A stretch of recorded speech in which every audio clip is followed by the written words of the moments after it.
al olmo viejo, hendido por el rayo, y en su mitad podrido. Con las lluvias de abril y el sol de mayo, algunas hojas nuevas le han salido.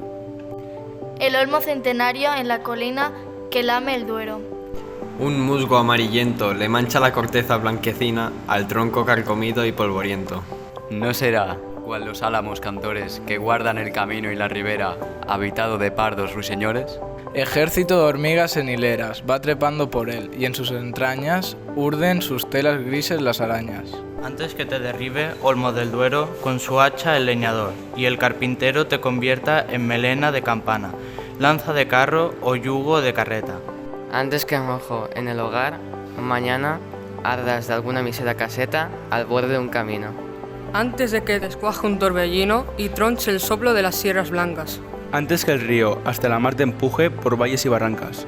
Olmo, quiero anotar en mi cartera la gracia de tu rama verdecida. Mi corazón espera también, hacia la luz y hacia la vida, otro milagro de la primavera.